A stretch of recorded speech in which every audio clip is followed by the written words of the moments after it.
Hello दोस्तों, मैं सिमानी मुकु। वैसे तो मैं किस्से, कहानी और उपन्यास लिखती हूँ। बस अपने इसी कलेक्शन से आप सभी के लिए लेकर आई हूँ अपना पहला उपन्यास देवदासी। आइए बढ़ते हैं देवदासी के अगले चैप्टर की तरफ। देवदासी चैप्टर 31। कार्तिकेय लक्ष्मी को मनाकर डाइनिंग टेबल पर खाने के लिए ले आता है। चारों मिलकर खाना खाते हैं।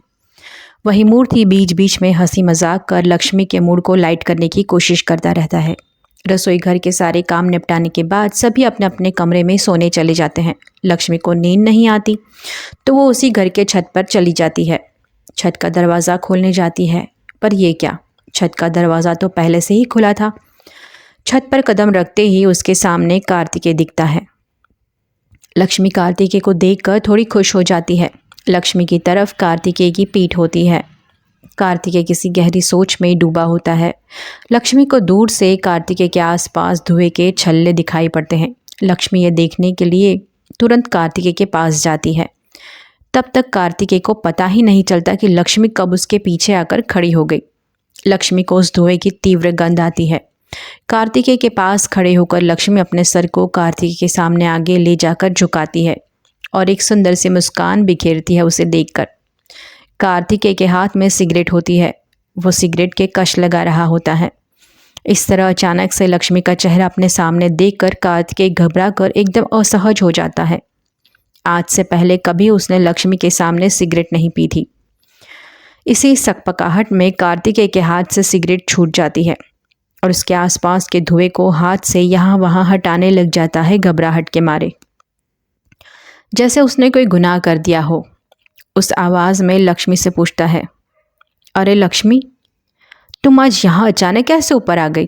मैंने तो आज से पहले कभी तुम्हें नहीं देखा छत पर। लक्ष्मी बोली, ये सब छोड़िए आप कार्तिकेय जी। वैसे ये बीड़ी है ना, मैं जानती हूँ। शायद आपकी शहर वाली बीड़ी है ये। मेरे अप्पा के पास भी रहती है ये। पर इतना ज़रूर जानती हूँ कि ये पीना अच्छी बात नहीं। मेरी अम्मा हमेशा अपने अप्पा को गुस्सा करती है। इसे पीने से हमेशा मना करती थी। कार्तिकेय बड़े ही माफ़ी भरे स्वर में कहता है, वो लक्ष्मी, मैं इसे हमेशा नहीं पीता। कभी कभी बस अकेलापन महसूस होता है, अम्मा की याद आती है, बहुत परेशानियों से घिरा होता हूँ तो कभी कभी एक कश लगा लेता हूँ। लक्ष्मी, पर तुम मुझे गलत आदमी मत समझना प्लीज़। यह सुनकर लक्ष्मी खिलखिलाकर हंस देती है और प्रभुत्व के स्वर में कहती है, ठीक है कार्तिकेय जी, आप परेशान मत होइए। मैं आपको अपने सपने में भी गलत नहीं समझ सकती। मेरे अप्पा भी बीड़ी पीते ही हैं, तो गलत आदमी थोड़ी है। हाँ, पर अम्मा हमेशा उन्हें डांटा करती थी, इसीलिए मुझे भी लगा कि ये गलत चीज़ है। इसीलिए आपसे भी कह रही हूँ, हो सके तो इसे ना ही ले। कार्तिकेय पर पहली बार किसी ने अधिकार जमाकर हक से कहा था। इस अपनेपन से उसे बहुत अच्छा लगा आज। ठीक है लक्ष्मी, मैं अब इसे नहीं लूँगा, पर मैं तुम्हें वादा नहीं कर सकता। कोशिश ज़रूर करूँगा। ये सुनकर लक्ष्मी छोटे बच्चे की भांति खुश हो जाती है। ये हुई ना बात छोटे मालिक। आज अचानक कैसे छोटे मालिक याद आ गए तुम्हें? वो बस मन किया आज आपको छोटे मालिक कहने का।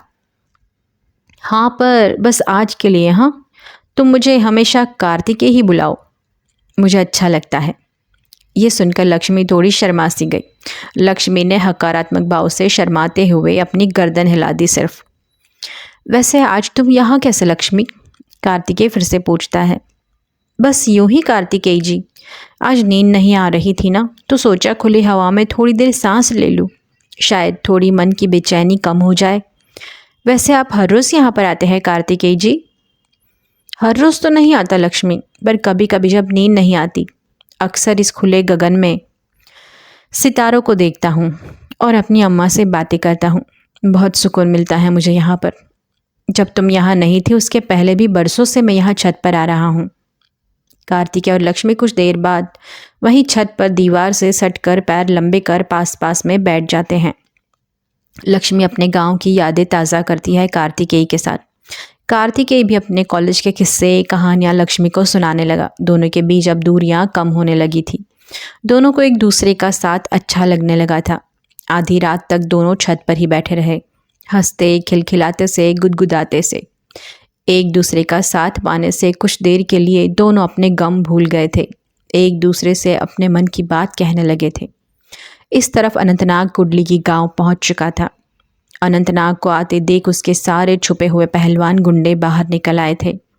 अनंतनाग के वापस आ जाने पर वो अपनी विजय पताका फहरा रहे थे, पर अनंतनाग तो गुस्से से आग बबूला हुआ जा रहा था। उसके अंदर बदले की ज्वाला दहक रही थी। गुस्से में उसे कुछ भी सूझ नहीं रहा था सिवाय देवदासियों के। मुंह से उन्हें गालियां ही दिए जा रहा था। उस देवदासी नीलवेणी को तो नहीं छोड़ूंगा आज मैं। अनंतनाग गांव में प्रवेश करते ही अपने घर जाने की बजाय सीधे मंदिर चला जाता है। मंदिर के बाहर गाड़ी रखकर मंदिर परिसर में प्रवेश करता है। साथ में उसके पहलवान भी होते हैं। जल्द से जल्द अनंतनाग देवदासियों के कमरे तक पहुंच जाता है। कमरे के दरवाजे को गुस्से से भर लात मारता है। कमरे का दरवाज़ा पुराना होने की वजह से एक किवाड़ खुलते ही टूट जाती है और कमरे में अंदर की तरफ गिर जाती है। सभी देवदासियां इस आवाज़ की वजह से गहरी नींद से चौंक कर उठ खड़ी होती है। सामने अनंतनाग को देख हड़बड़ा जाती है। उन्हें ऐसा प्रतीत होता है मानो कोई राक्षसी दानव उनके कमरे में घुसा चला आ रहा हो। बहुत ही भयंकर घबरा जाती हैं देवदासियां। अब क्या होगा इस डर से सहम जाती हैं। गहरी नींद में देवदासियां अभी कुछ समझ पाती उसके पहले ही अनंतनाग कमरे में झल्लाता हुआ घुस जाता है। अंदर घुसते ही नीलवेणी नीलवेणी चिल्लाने लग जाता है। आज अनंतनाग अपने काबू में नहीं था। उसके सर पर खून सवार था। अनंतनाग को इस तरह से देखकर सभी देवदासियां नीलवेणी की दिशा में उंगली बताती हैं। नीलवेणी एक कोने में बिस्तर पर सिमटी सी बैठ जाती है। अभी वो बीमार थी, चल नहीं पा रही थी। नीलवेणी को देख अनंतनाग की आंखों में खून भर आता है।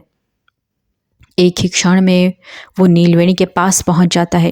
अपने दोनों हाथों से नीलवेणी की टांगें पकड़ लेता है। उसके हाथ में थमी रस्सी से नीलवेणी के दोनों पैर बांध देता है।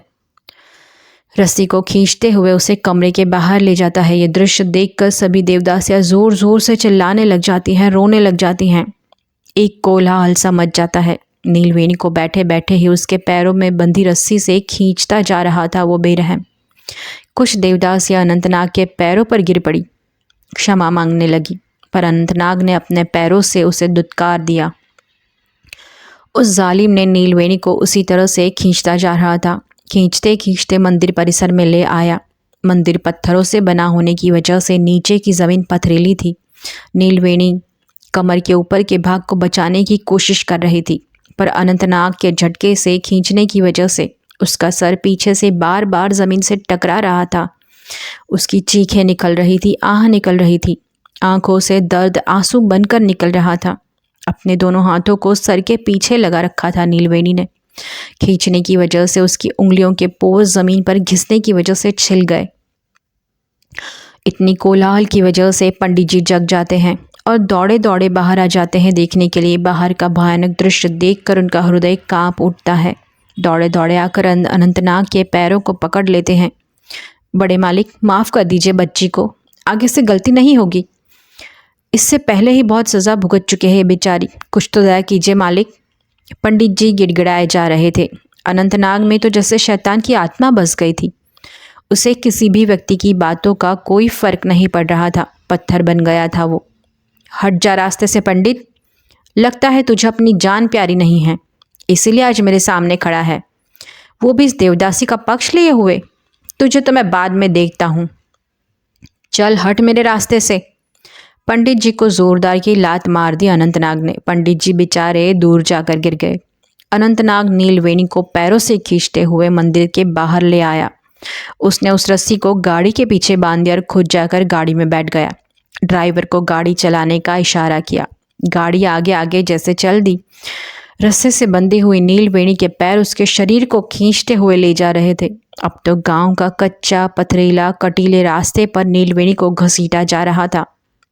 कुछ देवदासियां हिम्मत करके नीलवेणी के पीछे दौड़ी और अक्का अक्का चिल्ला रही थी। उसे बचाने की नाकाम कोशिश कर रही थी। गाड़ी तेज चल रही थी और नीलवेणी का शरीर झोले खाते हुए ऊपर नीचे घसीटते हुए जा रहा था। नीलवेणी के अंतर आत्मा चीख रही थी। दर्द उसके रोम रोम में घुस चुका था। आधी रात को इस तरह की आवाज़ें सुनकर गांव वाले घर से बाहर आ गए। विह्वल दृश्य देखकर उनका दिल पसीज रहा था, पर किसी के सामने आने की हिम्मत नहीं थी, ना ही अनंतनाग से लड़ने की हिम्मत थी। अनंतनाग पूरे गांव भर में उसे इसी तरह घसीटते हुए गांव वालों को बता रहा था, एक संदेश दे रहा था वो। करीबन इसी तरह नीलवेणी को 20 मिनट तक पूरे गांव में घसीटा गया और कुछ देर बाद गांव के बीचों बीच अनंतनाग ने गाड़ी खड़ी कर दी। इतनी देर से खींचे जाने की वजह से नीलवेणी के कपड़े फट चुके थे, उसकी पीठ छिल गई थी, लहूलुहान हो गई थी, उसके सर के बाल टूट गए थे, उसके सर पर चोट लग गई थी, कहीं कहीं से खून भी बह रहा था। जब गाड़ी रुकी तब नीलवेणी अपने होश में ही नहीं थी। बेजान वही ज़मीन पर हाथ पसारे पड़ी हुई थी, उसके हाथ, कोहनियाँ, पोर सब कुछ छिल चुका था। गांव वाले सभी वहीं पर जमा हो गए थे। सभी की आंखें यह नज़ारा देखकर नम हो चुकी थी। अनंतनाग गाड़ी के अंदर ही खड़ा हो जाता है और ज़ोर ज़ोर से सभी गांव वालों को तरफ देखकर बोलने लग जाता है, जो कोई भी मेरे खिलाफ जाएगा उसका ये नतीजा होगा। तुम सब लोग देख लो, अच्छी तरह से देख लो। इस देवदासी ने मुझे धोखा दिया है। इसने किसी और देवदासी की मदद की भागने में। उसका अंजाम तो इसे भुगतना ही था। सदियों से चली आ रही परंपरा को मिटाने चली थी। तुम सब गांव वाले भी कान खुलकर सुन लो। जिसने भी मेरे खिलाफ जाने की हिम्मत की उसकी दुर्दशा क्या होगी ये तो तुम सब देख ही चुके हो। तो बेहतर यही है कि जो सदियों से चला आ रहा है उसे चलने दो, उसी में तुम सब लोगों की भलाई है।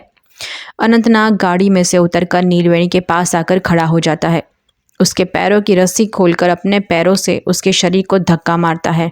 ए चल उठ।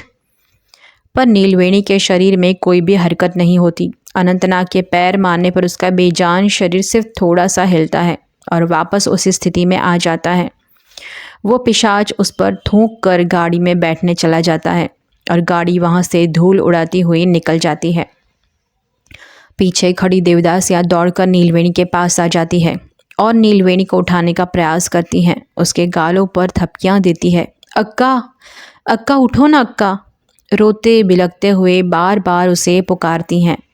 सारे गांव वाले ये हृदय द्रावक दृश्य देखकर निशब्द खड़े रहते हैं, कठपुतली बनकर। कोई आगे नहीं आता उसकी मदद करने के लिए।